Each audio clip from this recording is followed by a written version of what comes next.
Hey everybody, I'm Money Mike Cantrell, Josh Lynch, aka Lynch Mom. and this is Real Life in Real Estate. And our first guest on our podcast is Vincent with Next Door Lending. Hi guys, how are you?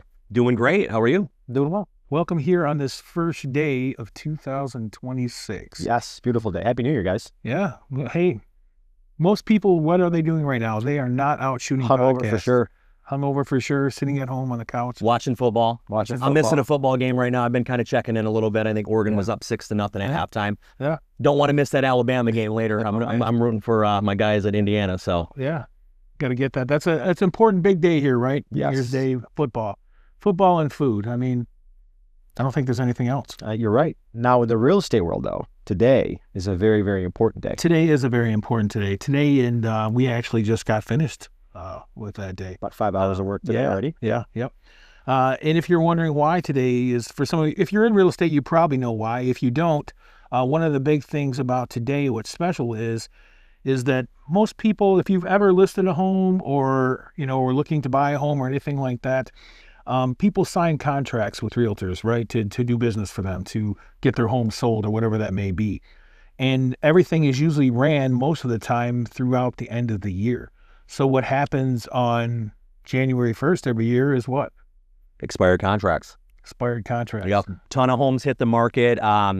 Previous agent, for whatever reason, couldn't get the home sold. And you got every real estate team in town trying to call and procure business and let them know why, hey, we can do this and we can do it differently to help you get your home sold.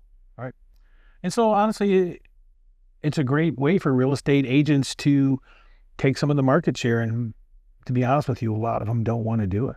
A lot of them do not want to be making these calls. A lot of them don't want to make the calls in general, calling expired listings, but especially on New Year's Day. I mean, it's really the last thing anybody wants to do, especially because we get started so early in the morning. Today we got started. We had a good day today.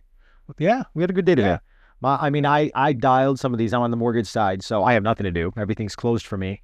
So I dialed some of these leads today, and my contact rate was awful. But it was fun. And the few people I did speak to, they were receptive. I didn't get anything out of it, but it was fun. And that was a first for you. Yeah, Right? first day for me. I mean, I enjoy calling cold leads just because it keeps you sharp and really engaged, I guess. Like, you really have to be focused and you can't be messing around. I mean, you have to be ready to go as soon as somebody says hello to you. So Right. I like cold leads, but I mean, this was different. Yeah. Well, not that you haven't called cold leads before, but this was just a different type of lead. Yes, correct. You calling. So Correct. you were kind of talking more on the real estate side. Absolutely. Gave some interest. Yeah. So it's a big day.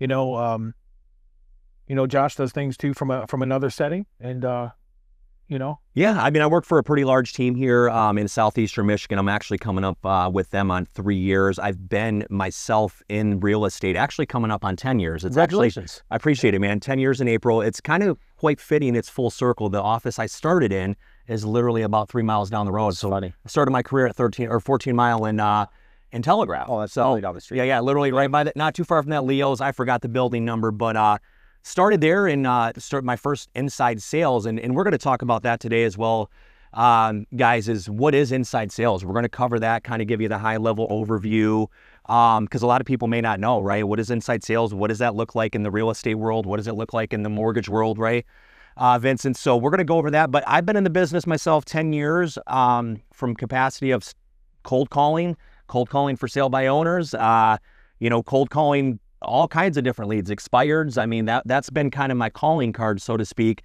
Been doing phone solicitation for about 22 years. So wow. Ended up in real estate, and man, I love what I do. I love what I do. I love that I get to help families, achieve the dream of home ownership, and I take pride in what I do, because that's the for a lot of people, especially our real estate agents in the world, that's one of the heaviest things for them to do, right, is pick up the phone.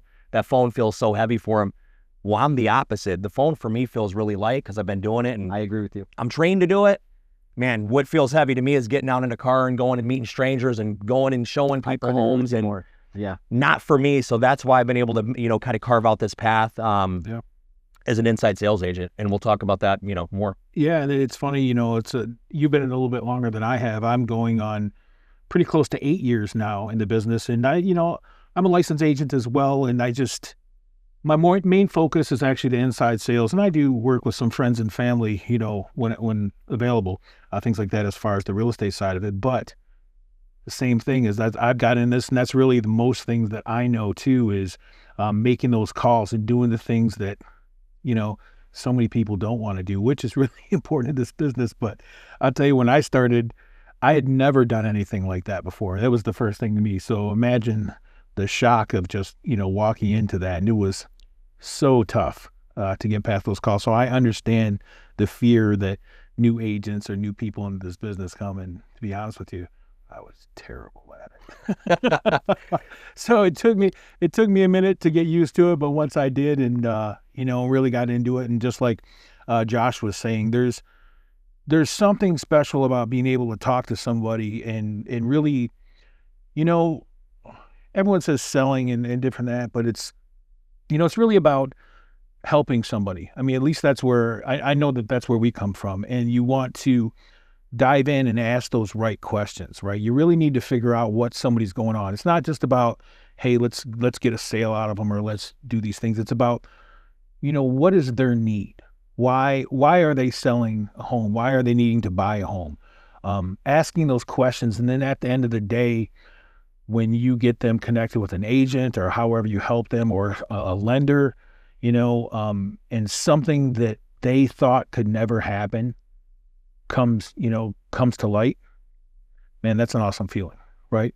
And so just like you, Vince, on your side, there's so many people that I've talked to so many people and they're always like, hey, I don't think that we can't get approved. We can't, there's no way we could ever purchase a home.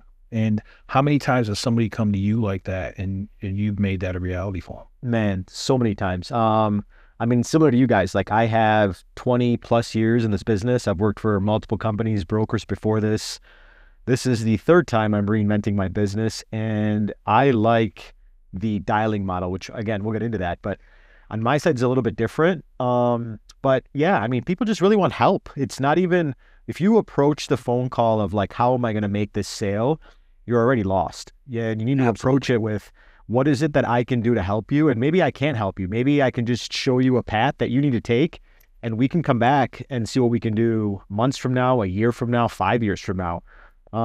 But yeah, you got to talk to people, just understand their story. Everybody has one.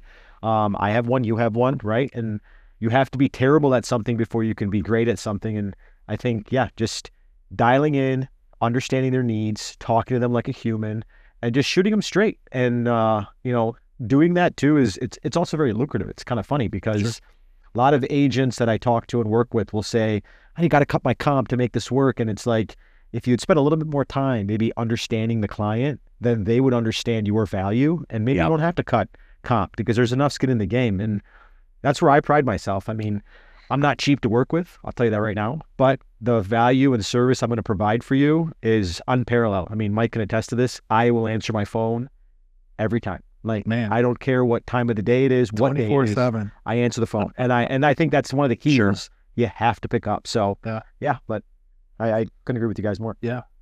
And that's really, that's a little bit about us. And that's one of the things we want to do as an intro, and how we wanted to kind of play this out today for you guys is, tell you a little bit about us, where we come from, and then talk to you a little bit and let you know, we really want to tell you what inside sales is, whether it's on the mortgage side or whether it's on the real estate side, what that is. Because I think there's such a misconception out there of what that means. People think it's just somebody who's just making phone calls, and it's so much more than that. And then after that, love to get into a little bit about, since it is New Year's, what are you guys doing for moving forward? Everyone, what'd you do last year as far as your goals, and what's the difference between painting the pretty pictures of goals that we all like to do every year around this time, and then what is the actual commitments and sacrifices that you have to commit to actually be able to make those happen? Other than that, you're just, every year you're just painting a pretty picture. And I learned a funny acronym, Sally. And I was like, well, what is Sally? Somebody told me it's like same as last year. So you don't want to be a Sally. No offense to anybody named Sal. So Mike, you're telling me the vision board that you built out for 2026 is it's all going to happen if you don't have commitments? Is that what I'm hearing? Or it's going to happen if you have commitments? If I don't have the commitments, got it. And I can't say that everything on that board is going to happen, but I'm going to do my best and really try to set up some things and hold myself accountable. And there's a difference between goals and commitments too. There is. Big for difference. Sure. Yeah, we're going to get into that too. Yeah. So cool. Well, Josh, why don't you give us a little bit about what your version of what an inside sales, what does that mean, inside sales? Yeah, no, Mike, man, inside sales, I think for most companies that has an inside sales team, and I work, I've learned so much in my 10 years and the different levels to it and where I'm at now, man, I've learned just so much from what I thought inside sales was, which we thought we were doing a heck of a job where I was at, and we did some things really good, but learning like what is a true inside sales team. And to me, man, the meaning of it is really it's the heartbeat of the company, man. For most people, if they're doing it at a high level, it's the foundation, man, because nothing moves, right? Your loan officers don't get appointments, right, Vince? Your agents don't get appointments unless they have that inside sales teams behind them. And to me, man, inside sales it's all encompassing, but it's somebody who's focused on calling all new leads in the database, right, and making sure that there's some type of game plan. We use the terminology, a big thing we do in the real estate world is a 3-day protocol. I got ISAs who are calling these leads 3 days in a row, 3 different times of day, right? And we're doing various forms of communication, but right, double tap call, right? Which we're going to double tap somebody. We're going to double tap call, text, email, right? We're going to do that a couple different times the first 3 days. And then, right, that ISA focused on making sure the speed to lead is there, right? The second that lead comes in, somebody's on it. We have coverage for people calling inbound calls. We have strategically placed ISAs to call different ponds at different times. Maybe some are working expired. Maybe some are working our seller pond. Like there's just different variations, but all of those moving parts, that's the engine behind the company that creates, thousands of appointments in a year. That to me is what I see inside sales agent being. And you're right. And really what a good inside sales team or agent or whatever that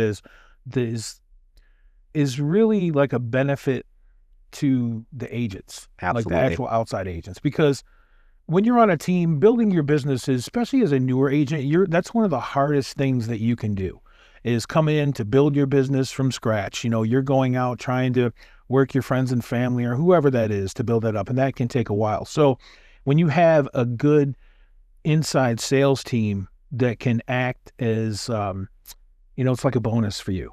Being able to help you build that pipeline and get you some of those appointments that you wouldn't get before. Because while you're out trying to generate your business and doing all these other things, you have dedicated individuals who are working for that team, taking all the referral sources that come in, taking the inbound calls, calling out around listings that are already listed, calling expired listings or, for sale by owners or whatever that is, but they are working hard to generate more business for you and the team. So that's why, a lot of times when I first got into it, I learned that, it's like, I always used to compare it to the bartender and the barback, right? I don't know if that's fair, but sure. So the bartender, you go to the bar and everybody wants to be the bartender, right? That's the cool job. You're the rock star. You're the superstar. People come in, they love you. You get all the attention. But nobody's really paying attention to the guy who's stocking the coolers or keeping keeping the ice up or keeping the glasses, the glasses cleaned or keeping, everything behind the bar running. And they're like the foundation of what's going on because the bartender couldn't really do their job without that bar pack. I mean, they could, but it would be so much harder because they couldn't focus on what they were really trying to do without having that person there to back them up. So I always said that because, you do get a lot of feeling from a lot of people as to, that the inside sales agent is just like a phone monkey. I don't know if that's that's right. Yeah, I mean, I guess you could call it that. And Mike, if I'm hearing you correctly, man, I think you're spot on. I think there's almost, Vincent, a negative connotation with being an inside sales agent. If you don't know what it is, like, oh, it's kind of sales, it's kind of customer service. Inside sales agents maybe can't make the amount of income that a real estate agent can make, but there's different levels to it. And when you do it at a really high level and you're consistent and you produce at a high level like this guy does, I met him 3 years ago, and I outside of myself, I don't know anybody setting 60 to 80 appointments a month who are getting, minimum 5 closings to 10 closings every single month. What I'm getting at is inside sales can be very lucrative. It's a controlled atmosphere, right? I'm not out going on all the wild goose chases and what, God bless our agents for what they do, but right, meeting with people who maybe not qualified, going out on showings or people ghosting you, all the things that come along with it. We get to do it from a 40-hour capacity. I mean, it can work more if you want, right? Yeah. But we get to do it from the office, and right, we get to control what we do, and you can really make yourself a big income. So I think there's some just inside sales. I mean, there's been some teams over the years, man, they're inside sales agents. You can easily make 6 figures in this business For sure. on the phone 40 hours a week. And for me, I'm blessed and in a really great position where I get to work from home a couple days a week. So my Mondays and Fridays are spent at home. I've had Mondays and Fridays where I've set 9 appointments in a day. Yeah. Right. And I'm converting some raw statistics. Like last year, I finished for 2025, I had 70 closings that I generated for the team that I work on. So it's the heartbeat of the company, and you can make yourself a really nice income doing it. No, I couldn't agree with you guys more. On the mortgage side, inside's a little bit different. So our company is split. So we have outside sales, inside sales. From a definition, inside sales is lead by. So this is you as a consumer goes on to LendingTree, look for a mortgage, we reach out to you. Our outside sales is relationship based. Yep. And we meet with agents, we meet with financial advisors, builders, what have you, and build. Now, I believe both of them fundamentally are inside sales, because as a loan officer, if you're waiting for agents to call you and say, hey, call this person, get them pre-approved, you're already behind, because what are you doing? These leads that are coming in, if that person doesn't answer, then what's your follow-up? And after a week, after 10 days, after a month, you have this pool that's starting to develop. Sure. So are you working with them to help with their credit? Are you working with them to build up their assets? What type of conversations are you having? What value are you giving to the agents so you guys can tag team together? So yeah, and you need to dial with purpose. I mean, that's what I tell a lot of people. Everybody who thinks about inside sales says, oh, they just go in there, they hit the phones for a couple hours, they're done. No, you have to do it with an intention. And if your intention is, let me get a hold of people, let me do this to help them, your business is going to succeed.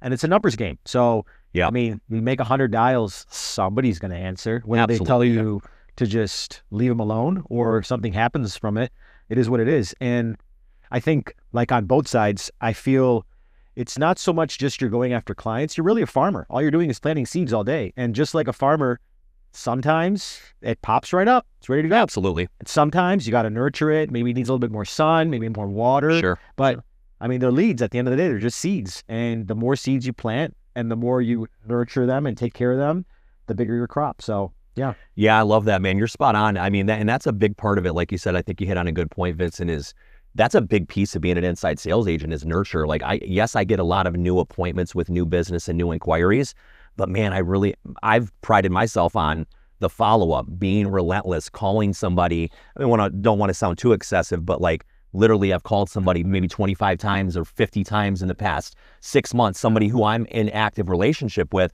and then finally converting them into that appointment and seeing that, whether that's another listing that's gone live, listing taken by our agent, and then obviously that getting to the closing table. That's what I've learned in the inside sales business that really separates somebody who just wants to do this as a means to just get by and somebody who actually wants to make this a career. Right. Is that high level execution on nurture. So you're spot on. And with intent and going in, man. And again, big thing I focus on is the conversations. How many conversations can I have? And I know that if I have 10 conversations today, minimum, I got to convert 4 or 5 of those into an appointment. There's days, again, as you know, in this industry, mortgage real estate might be nothing. You may not talk to anybody. And the mindset you have to have as an inside sales agent, you have to focus on what you can control. And the only thing you can control is your attitude, your energy, your dials, and what you're doing. And again, let the cards fall where they may. And I mean, one quick thing I wanted to add too with that, if you're having a bad day, why don't you just call somebody you've had a great experience with and just see how they're doing? Sure. Just check in on them, because guess what? They're going to lift you up. It's going to revitalize you and make you realize what you did worked. And who knows, maybe if you ask them for business, maybe they have a referral. Yeah. Maybe they have a friend that they're going to give you, and that's your win for the day.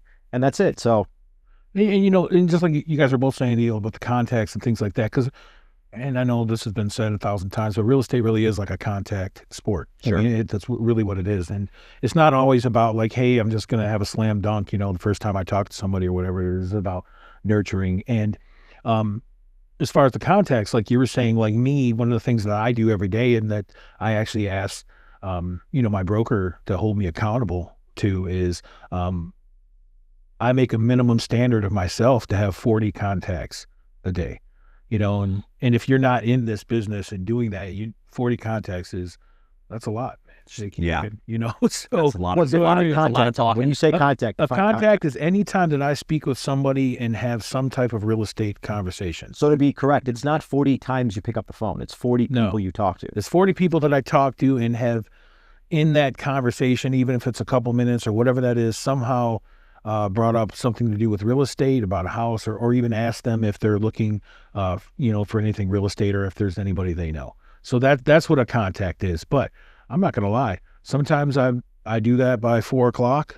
Sometimes I'm there till 8. till 8, even as late as 9:00. I mean, but that's another thing. Moving on to the next thing, not yet, but about commitments.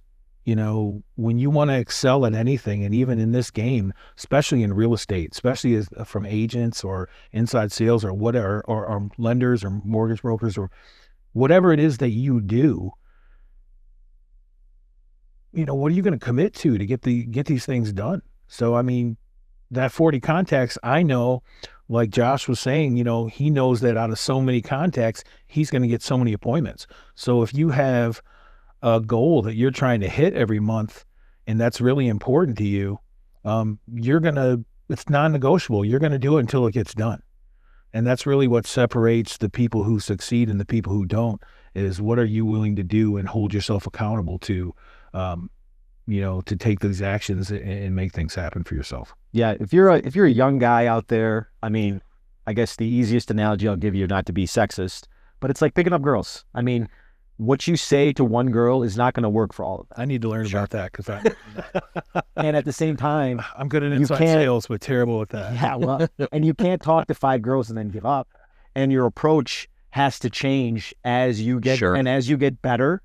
Maybe the number of conversations you have to have before you get a phone number is going to go down, and it's the same with this. Yeah. And the more conversations you have, so the point of what I'm saying is you got to work backwards. So if your goal at the end is to, have 4 transactions close at the end of the month, how many people do you need to talk to? How many times does somebody have to say hello to you? And how many times do you have to put yourself out there before you are going to get to that? And you have to find what that number is. And if you're new, you're going to be terrible. Just accept it and just work through it. And as your skill level improves, that number is going to shorten. And if you want that number to increase, then all you have to do is you know the metric, and you just put in more work.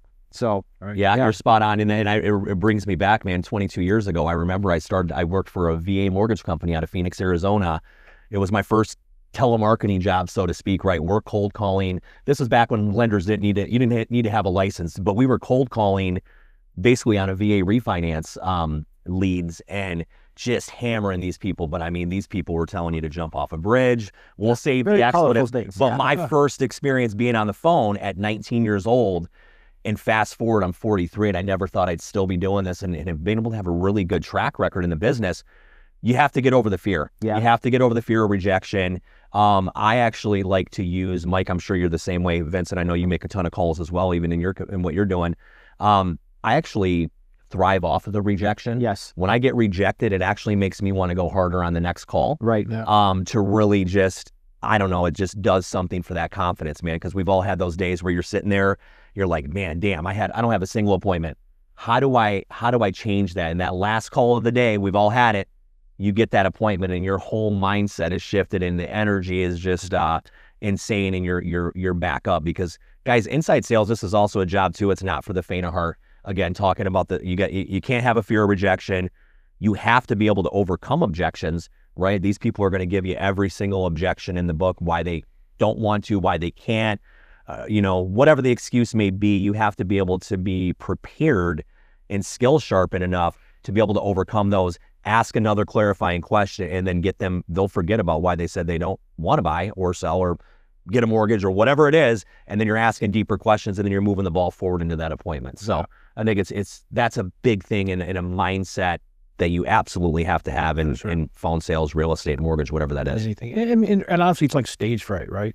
You know, any performer before they get out on the stage and, you know, get ready to go up in front of all these people, they get butterflies and they're a little scared. So that's normal. It's the same. So it's the same thing when you're making these calls, right? Yeah. You know, so once you have a couple of those like so-called nasty calls and not like ideal responses, once you get past that, it almost gets kind of funny. You know, it really is. I laugh at it all day long. You have to have fun with it. And once you get past that and you develop that thick skin, so to speak, then it's not a big deal. You're not afraid anymore. You know, so when you get one of those out of the way, then, you know, you can just keep pushing through it. And honestly, I would challenge, you know, almost anybody coming into the real estate business or probably your side of the mortgage business as well. You know, if you've never done this, honestly, getting on those phones and making those calls and doing those types of things, that is the best training that you can have for actually having conversations, whether it's in real estate or whether it's in real life, because you learn how to ask great questions. You learn how to overcome objections. You know, you learn how to really learn what their language, right? The way they're speaking or the way they need to be spoken to, you know, because that's different for everybody as well, right? And that's another skill we can talk to maybe about on another time, but about really learning your audience, you know. It's such a great thing that it'll take you so far. Because like I said, I work with, even as a licensed agent, I mainly work with, you know, friends and family. So I'm not as much experience as a lot of these big agents out there, but I guarantee that when it comes to talking to people and asking questions or on the phone or even meeting with people in person, I could probably go toe to toe with most of them. And that's just not because I'm special, but it's just because of the time and effort that I put into that. I mean, we're consumers just like you guys. So I get these calls every day on my phones too. And I look forward to them. Sometimes I want to hear what the other person has to say. Yep. And I almost critique it. And sometimes I stay on the phone. Sometimes I hang up. Sometimes I'm rude. I mean, just like you guys are. And sometimes I listen. And it's like, wow, you grabbed my attention. You were interested in what I had. And I look at my watch and it's like, wow, you kept me on the phone 2 minutes. And I mean, I'm not going to buy anything today, but I appreciate you. And you do definitely have the skills. And I mean, sometimes I give them a job, to be honest with you. Yeah, there you go. Yeah.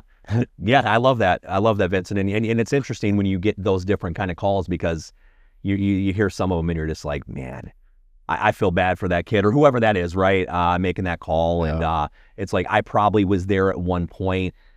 And like you said, man, to your point, give them a little piece of advice, man. Like, hey, and I try to do that sometimes, especially if a younger guy. Yeah. I remember I was that guy at one point, like, man, here, if you're open to advice, man, I would suggest maybe try doing this. Right. Right. And you're going to notice you're going to get a better reception from that person you're trying to prospect. And yeah, man, you're spot on with that. It's tough.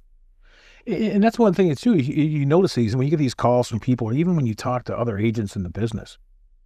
Training is just terrible. Yeah. Like, I mean, these people don't, agents or you know, solicitation calls. It's like, you got to talk to people like they're your grandma.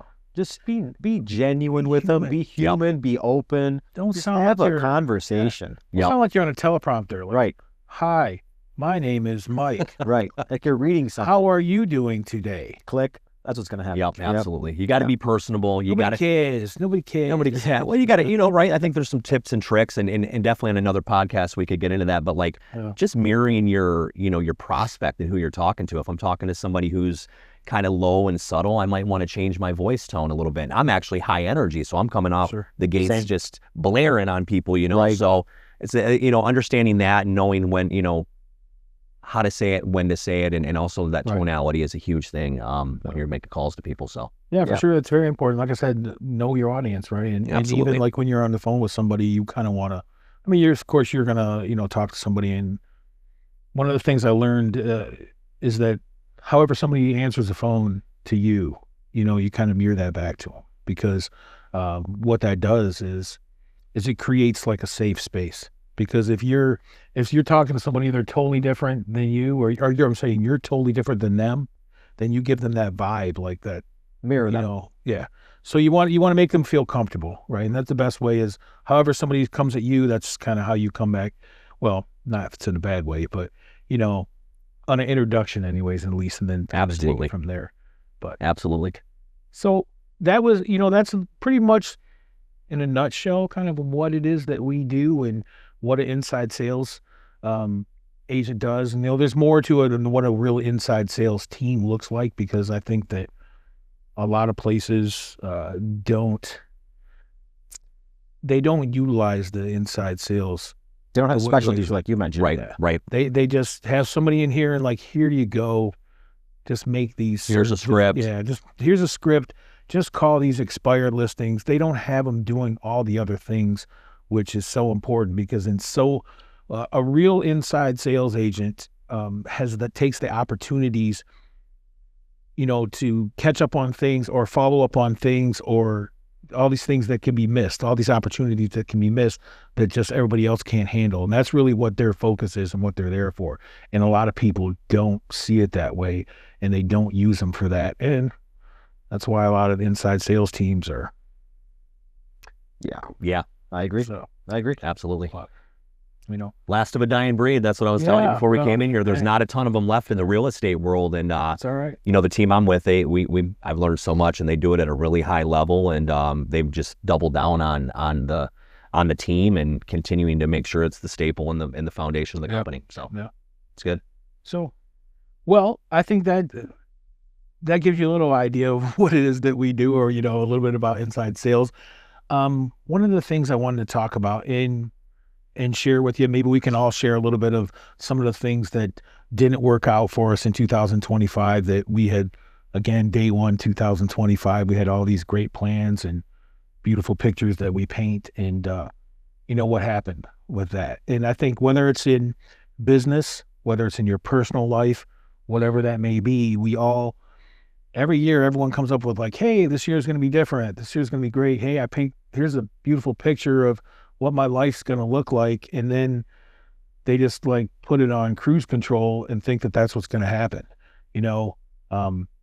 So there's a difference between what I want to say, goals and actual commitments, right? So last year, a little bit about me personally, I've been on this weight loss journey for, a few years now. How much have you lost? Probably most of my life I've been on a weight loss journey, but actually the last few years I've been really serious about it. I actually lost about 160 pounds.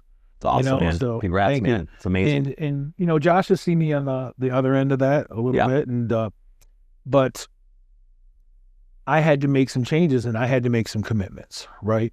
So one of the things for me last year was I wanted to get below a certain weight, right? I wanted to be below 300 pounds, and I had so many days that I was going to go in the gym. So I painted all these things. This year was going to be great. It was going to be in the best shape ever, 2026, when 2026 hit. And I'm Sally. I'm the same as last year. So I went through, I didn't map that out the right way. Yeah. I didn't hold myself accountable to making those commitments that I needed to do daily, weekly, monthly, whatever Sure. that is. I did not have a good plan. I just put a number out there. I said I was going to go to the gym 300 days this year. I think I ended up at 183, so close to 300, but, a little shy. But anyways, so that didn't work out, because what I'm saying is I set up some not that I couldn't, that wasn't obtainable, but the way that I structured it, and I didn't really have a plan around it to make it obtainable. And I Sure. didn't hold myself to those things to do it. So you have to do that, or you're going to fail at that. So this year I've been thinking about things as far as like, diet and how many days in the gym, the stuff that I have to do so that I can accomplish those goals, and also making it more realistic, right? Not that I can't go above and beyond what I set up for myself or my goals, because you don't have to just stay where you're at. You can exceed that, right? That's Sure. But I also don't want to set myself up for failure, because then, I was feeling bad about myself. Like, man, what'd you do last year? you know, and a lot of people say, oh, you did great. Look at you. You come from this. And yeah, I get that part, but you know, it's not where I wanted to be. Right. Yeah. So I think goals, I don't know, they're a very tough thing for all of us humans because mentally, all of us in our reptilian brain wants to remain in comfort. It's just how we're designed. And evolution versus modern day, they don't correlate, right? Like our brains haven't evolved with all the stimulus we have now. Sure. So I think the bigger question that I struggle with is what is it that I can do to tell myself in order to move forward?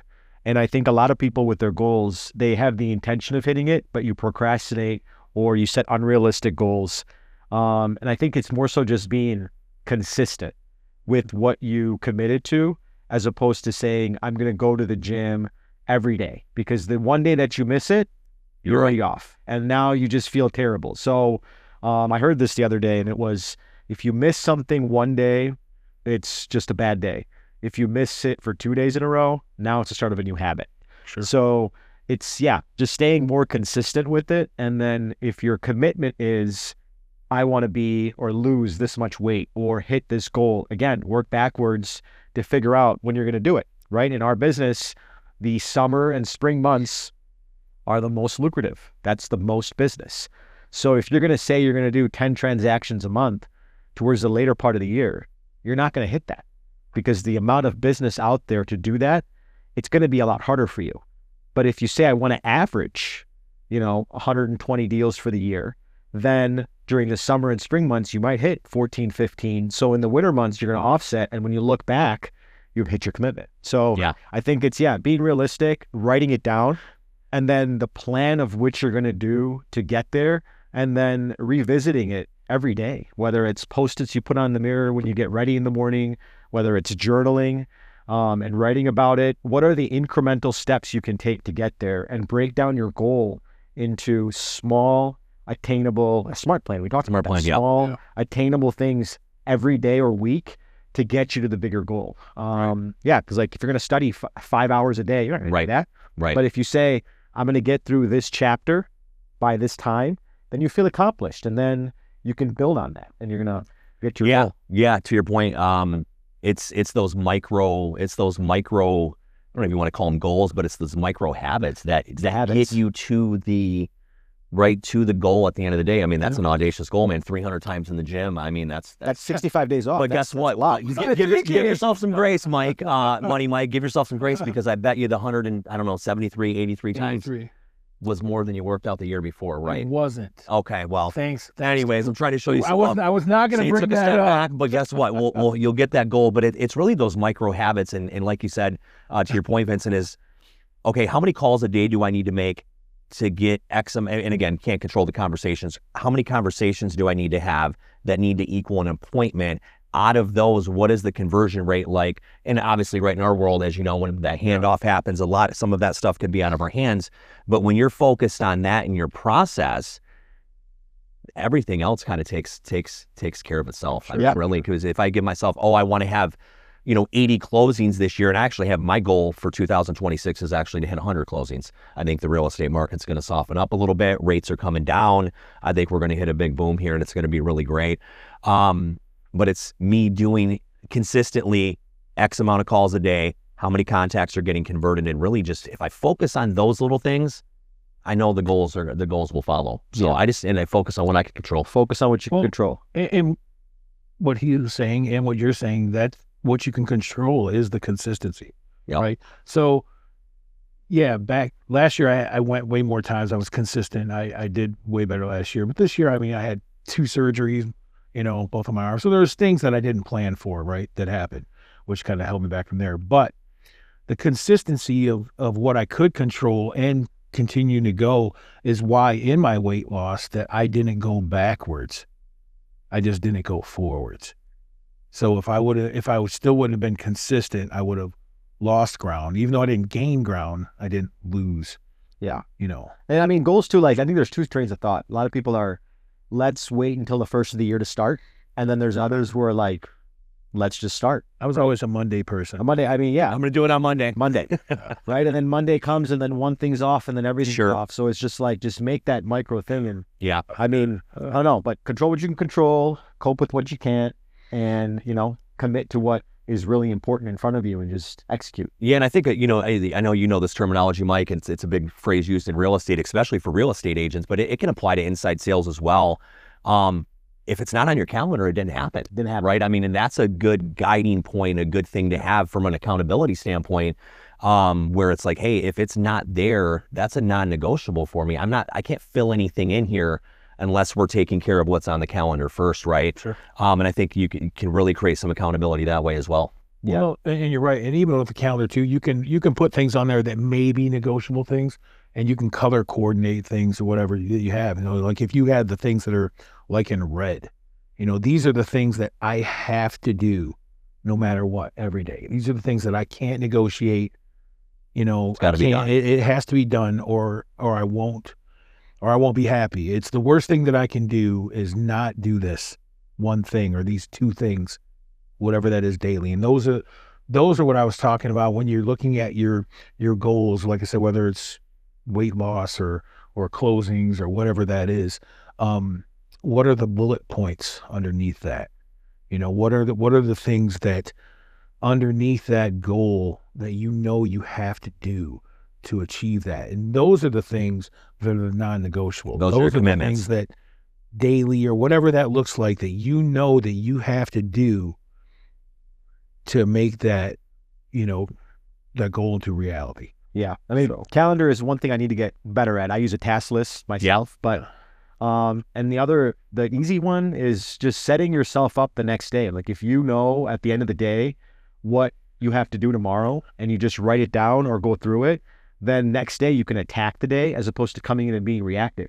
Absolutely. You know you have to go to the gym tomorrow, put out your gym clothes, Yeah. get your shoes ready by the door, like get your water bottle filled so you have one less excuse in your mind, you know, to get yourself to accomplish what it is that you have to do and hit your commitment. Yeah, and through doing that, I think you're creating the habits, right? Because Exactly. you don't It's even the think habit. about It's it not at the even end of the the day. goal. It's like, I Yes. know this is happening. I got my gym clothes with me, right? I got my water bottle. I know I'm starting work at this time. I know I'm getting out at this time. I got to hit the gym by this time. I got to be home with family at this time, right? All of those things. And I even struggle with that myself. I do some CrossFit stuff, but I try to go 4 times. And again, even that mindset, Pilates, yeah. I'm going to do the bar fitness. Even that mindset is switching that language pattern. I try. It's not, that's me. Try, you already failed. That's a goal. You already failed. No, I'm going to do, right? Right. And making sure I'm hitting that gym 4 times a month. On top of that, my accountability is I pay $150 a month for unlimited workouts and they're coach guided and all of that good stuff. But it's like, I fell short on my goal last year of what I wanted to do. And you know why? Yeah. Because I didn't focus on the commitment. I just looked at the overall number and didn't focus on what does the commitment look like through the holidays, right? We can make excuses. Oh, I'm traveling doing this. Well, guess what?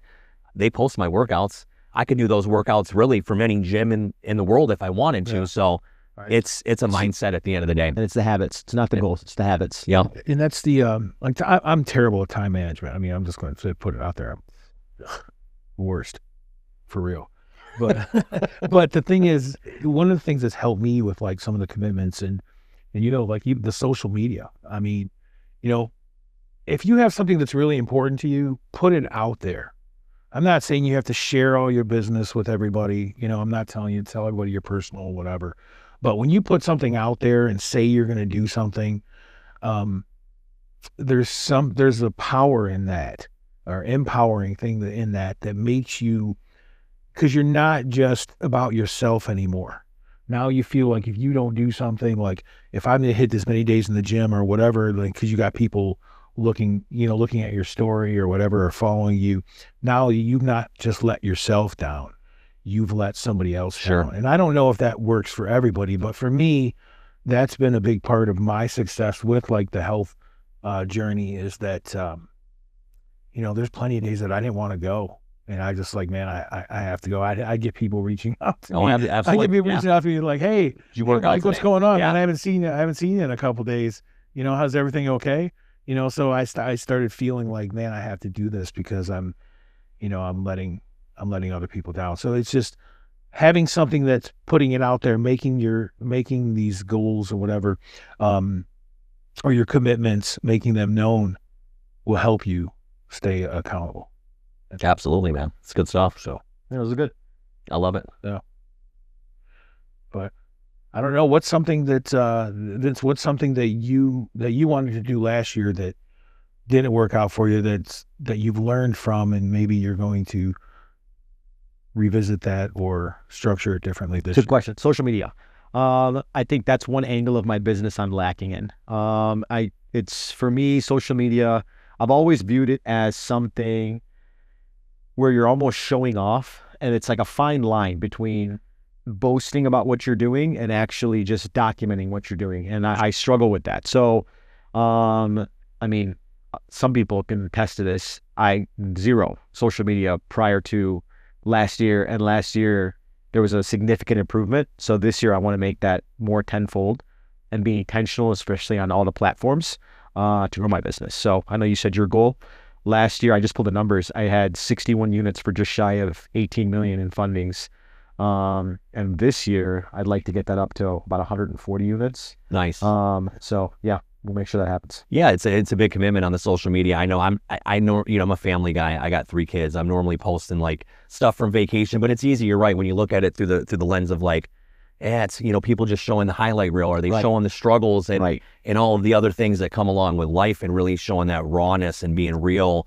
I think that's really what you get some really good engagement, because it's not always rainbows and butterflies, right? But we know, like, right, there's some struggles, and being just vulnerable, I think, goes a long way, man. Yeah, being vulnerable goes a long way. Absolutely. I think that's important because, even through my journey, I mean, I know that there's so many people out there that have been through similar things, whether it's weight loss or, relationship issues, whatever the things are, that people have gone through. I think it's so great when somebody can be vulnerable and not just have to paint the pretty picture, Sure, but can get up there and I love seeing the struggles. Not that I want somebody to struggle, but I like seeing when somebody can say, "Hey, listen, I did this. It didn't work out. This is where I fell short.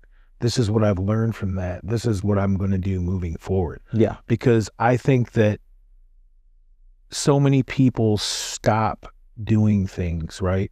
Because they feel so bad about not achieving something, or they feel, like this is just not something that I can accomplish, or there's no way. The struggle that I have, everyone else does so much better. So when you can show your shortcomings or failures or whatever you want to say, failing forward, absolutely. So when you can show those things to people, there might be that one person out there that says, "Man, that's how I felt," or that's what I went through. Wow, and that's what I love doing. One of the things that I wanted to do, and outside of real estate and just my goals, is I really like helping people. I mean, I honestly do. I think that I just have a passion for that, and I think I've always been that way in some way, shape, or form. Not in like a professional setting or anything like that, but people reaching out like for advice or talking to people. But I love if people can watch me and see things that I go through or that I've done, and if it helps them, that's a blessing, right? It's not. It's a blessing. It's a blessing, to me, to be able to have that opportunity. And I think that, that's one of the things that God gives us, different things that we focus on our different talents, and I think inspiring is just something that's one of my things this year. I want to inspire and motivate more people. And what I really have to map that out, what that looks like. But I guess hitting those goals, if it's my journey, and showing that along the way, and really showcasing that. And like Josh said, not the pretty, like, "Hey, look at me, I just did this. Awesome." No, man, I struggle with this. I didn't want to go to the gym. Hey, I didn't want to go to the gym, and hey, we just did a cool podcast, and instead of eating healthy, we're going to go to McDonald's. I think if you I posted like the other You day. did. It was about Taco Bell. I was like, yeah, well, the gym was closed. The gym was closed. The power was out. Taco Bell. Yeah, I hope which Taco was Bell's hilarious, power was man. still Yeah. on. So Yeah. Nice. I wasn't joking. It's about being real, man. Yeah. Hey, no, it's good, man. You know, so those type of things, I think that's important. What about you, man? I know you said, what's some of the things that you didn't, I know you shared some of the things that you want to do, but like, what's something that last year that you felt like, man, I really wish I'd accomplished this, and you didn't do it. Man, But one big thing for me and my wife is we've been wanting to purchase a second home, whether we're looking to that's great. as a rental property or Airbnb, and we just didn't execute on I it. know a good lender. Yeah, you know a good lender, absolutely. I know some people in the real estate space too. Cool thing is I can actually help myself now if I wanted to, right, in that purchase. So, but that was one thing that for us, there was, I wouldn't say things that got in the way. Like we didn't create a smart plan. We didn't hold ourselves accountable to it. We didn't create any type of like real measurable timeline, something we could, hold ourselves to actually execute on it. Right. Yeah. And it's a big thing for us. Like we want to be able to invest in real estate and create that wealth and, through real estate. So that's one thing that this year is a non-negotiable for us. And we're going to put pen to paper and again, create a plan that we can actually execute on. So That's great. that was one thing for me, but man, I'm excited about 2026. I think, this is going to be a former mentor of mine, he's had this saying is, what's next is better than what is. And I'm excited for this year, man. I'm excited to rock and roll and, continue helping families and helping people. And whether it's my inside sales agents that are on my team, collaborating with old colleagues and friends, my good guy, Mike right here, meeting new, individuals like Vincent, man. Thank you for having me today. Really appreciate that, man. And, my first podcast, so I'm excited. It was an honor to be here. Yeah. Thank you for having me. Yeah, no, for sure, man. Thanks for the opportunity, for, helping us put this together and everything like that. And, if, one of the things, guys, if you've been listening to what we're saying, you can hear some of the common things, common theme. So what I meant to say was, we all had shortcomings last year, right? We all had dreams and aspirations or goals or however you want to define them.